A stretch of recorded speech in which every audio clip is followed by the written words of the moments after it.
I was at the ICA for about 25 years, but prior to that, I'd been in university education, working at a number of universities around the world, and my whole world revolved around degrees, certifications, training. And when I first came up with against the idea of a new professional body, I wasn't sure it could be created until I spoke to Stephen Platt, who lives in Jersey, worked in Jersey at the time, but again, who was a leading thinker in this particular area. And together we came up with the concept of creating a new professional body. I wasn't sure you could do that at first, but the reality, we solved all the problems and were able to create a brand new professional body. The key lessons to be learned from the journey that we went on over the next 20 years was that, first of all, you've got to make sure that if you're building qualifications, that they're reputable, they have credibility. Now, as a new professional body, nobody knew who the International Compliance Association was. And so the clever thing that we did at the time was to engage with the University of Manchester. It was an organisation where I had previously taught, and they agreed to be the quality assurance arm and to endorse and, in fact, recognise our qualifications. So you got the ICA set up as a new professional body, backed by a major university, which was critical. That, from an educational perspective, was very, very important. The other side of the coin then was, well, what about industry? Well, what Stephen Platt and myself did is that we went to see the regulators, but more importantly, we went to see the British Bankers Association as a starting point. Compliance was in its infancy. It was a new discipline, and they needed quality training.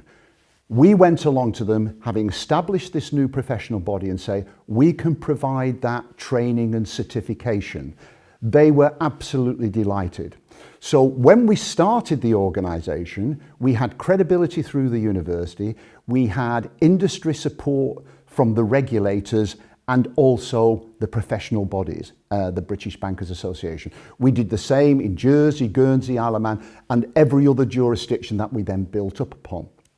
So the point there is credibility. The first lesson is, if you are going to offer new courses and qualifications, they've got to be from a credible source. They've got to be quality certifications. Now, at the time, in fact, the method of delivery was predominantly face-to-face. You've obviously got to have good trainers. Now, Stephen was one of the best in the business, no question about that. I had the educational background, he had the quality and knowledge relating to compliance, and so that combination meant that we were able to solve that. We were building a credible and quality product in pushing that out. Now, having then said that, the ICA, it was going to be an international organisation offering global qualifications. We needed to then embrace and push out into jurisdictions around the world. What we did though, and the clever thing that we did is, and in terms of lessons to be learned, the first point of contact in any overseas organisation, you go and see the regulators. You talk to the regulators about what you want to do. You invite them to attend the courses free of charge to evaluate. You get those regulators on board if possible. And by and large, again, because this was new, they were delighted that they'd had somebody with credibility coming in to provide a potential solution. So the key lesson learned there, first point of call, always make sure the regulators are on board. And also, if you are offering high-level certifications and qualifications, you need to make sure that you've got the education authorities in those jurisdictions on board. And on a number of occasions, we had to submit the qualifications to the education authorities for them to evaluate.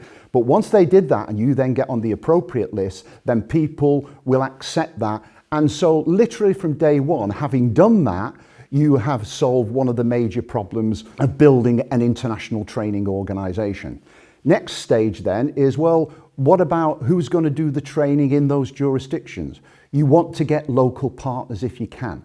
So local partnerships are very important with training organisations there, with compliance associations if they exist in their infancy but don't have qualifications. So we contacted all of those organisations and got them on board. So literally from day one, we were the only organisation in the world that was offering that quality of product to a large number of organisations. Now, for the best part of 10 years, I lived on aeroplanes. At the end of my tenure there, we had been to over 100 jurisdictions and got partnerships in those jurisdictions. So getting the regulators on board, the education authorities, getting local partners. Another important aspect is try wherever you can to localise the content of your teaching and provision, if that's possible, together with international principles. And I think we did that quite well, in that what we did is we gave them the international principles, and in AML it's quite easy to do that because you've got the FATF that laid down all the general guidelines, but then you integrate that with the local rules, regulations and policies, and we did that extremely well. So we've got a quality product, we got great provision, and I think this is a rule and a lesson for any organisation who are setting up new qualifications and new training programs. Make sure you have the quality there, make sure they're accredited and endorsed, make sure they're being embraced by the industry, so you make sure the industry knows about what's going on. Contact any local organisations and go and do this face-to-face if you possibly can. Go to events and set up events in those jurisdictions and try and get all those things before you launch. So there's a lot of investment in terms of time and, in fact, going to those particular jurisdictions. But it was a winning formula. And to be honest with you, from the start of the ICA, going back, I'd say 25 years, it never had a failure. It was success in pretty much every single jurisdiction that it went into. And at the point in which I retired a couple of years ago from there, they were in over 100 countries, and there were hundreds and hundreds of thousands of professionals that had ICA qualifications, and they still do today. And the ICA is a great organisation certainly for very high level qualifications. And at KYC360, we're working alongside them. We will feed our people, when they've done certain qualifications, into those certifications as well. So we're on extremely good terms in relation to that. So quality in terms of the content of the programs, in terms of the people that are delivering, but make sure you've got all the local organisations and regulators and industry on board. And so everybody is awarded.